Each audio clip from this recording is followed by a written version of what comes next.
बहुत समय पहले एक गांव में राघव नाम का एक साधारण युवक रहता था। पढ़ाई लिखाई तो ठीक ठाक की थी, लेकिन जीवन में हर दिन उलझनें थीं। कभी नौकरी की चिंता, कभी पैसों की कमी, कभी परिवार की जिम्मेदारियां। धीरे धीरे उसका मन बोझिल रहने लगा। एक दिन वह थक हार कर पास के जंगल में चला गया। वहीं उसकी मुलाकात एक वृद्ध साधु से हुई। साधु के चेहरे पर गहरी शांति और मुस्कान थी। राघव ने झुककर कहा, बाबा, मेरा मन बहुत परेशान है, कृपया मुझे मार्ग दिखाइए। साधु मुस्कुराए और बोले, बेटा, तुम्हारी हर समस्या का उत्तर श्रीमद् भागवत गीता में है।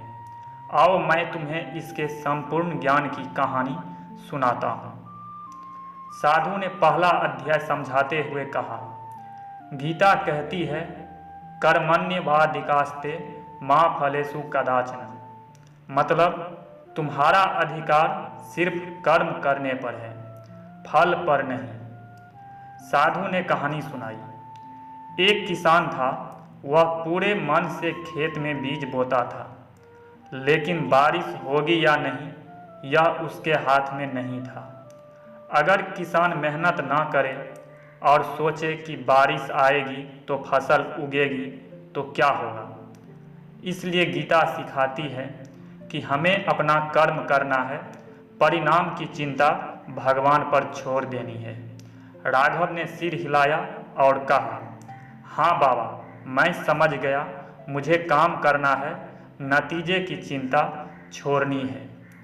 साधु आगे बोले, गीता का दूसरा ज्ञान है, आत्मा न जन्म लेती है न मरती है, शरीर बदलता है, आत्मा नहीं। जैसे हम पुराने कपड़े उतारकर नए पहन लेते हैं, वैसे ही आत्मा शरीर बदलती है।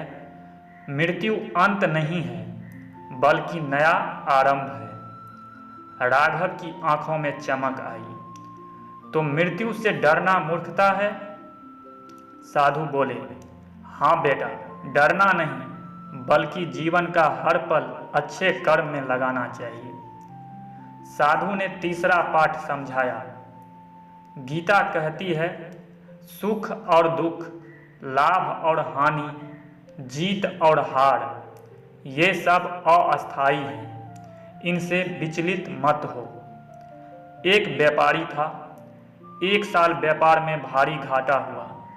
उसने धैर्य रखा, मेहनत की, और अगले साल इतना लाभ हुआ कि घाटा भी पूरा हो गया और सम्मान भी मिला। अगर वह दुख में हार मान लेता तो जीवन वही खत्म हो जाता। यही गीता का संदेश है, हर परिस्थिति में स्थिर रहो। साधु ने चौथा ज्ञान सुनाया।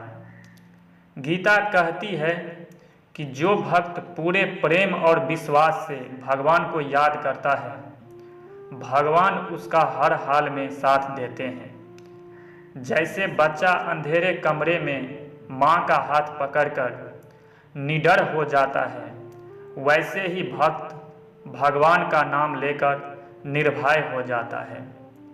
राघव ने हाथ जोड़कर कहा, अब समझा कि जीवन की हर कठिनाई में मुझे भगवान का स्मरण करना चाहिए। साधु ने अगला ज्ञान बताया। गीता में कहा गया है कि मोह और आसक्ति से ही दुख पैदा होता है। जब हम किसी चीज को ज़्यादा पकड़ कर रखते हैं, वही हमें कष्ट देती है। एक बच्चा खिलौना पकड़कर रो रहा था, लेकिन जैसे ही उसने उसे छोड़ दिया, वह हंसने लगा। जीवन भी ऐसा ही है, छोड़ना सीखो, तभी शांति मिलेगी। साधु बोले, गीता सिखाती है कि अपने धर्म, अपने कर्तव्य का पालन करो, यही सबसे बड़ा पूज्य कार्य है। अर्जुन युद्ध से भागना चाहता था, लेकिन श्री कृष्ण ने समझाया कि क्षत्रिय का धर्म है अन्याय के विरुद्ध खड़ा होना। अगर वह भागता तो पाप का भागी बनता। इसलिए अपने कर्तव्य से कभी मत भागो। साधु ने कहा, गीता कहती है कि योग का अर्थ केवल आसन नहीं बल्कि मन, वाणी और कर्म का संयम है। जब मन शांत होता है तभी ज्ञान मिलता है। जैसे गंदे पानी में चांद का प्रतिबिंब साफ नहीं दिखता, वैसे ही अशांत मन में सत्य दिखाई नहीं देता। योग से मन शांत होता है। अंत में साधु बोले, गीता का अंतिम और सर्वोच्च संदेश है, अपने सभी कर्म, अपनी इच्छाएं, अपना अहंकार भगवान को समर्पित कर दो, तब जीवन का हर बोझ हल्का हो जाएगा। जैसे कोई यात्री भारी सामान सिर पर रखकर चल रहा हो और अचानक वही सामान बैलगाड़ी पर रख दे, अब वह हल्का महसूस करता है।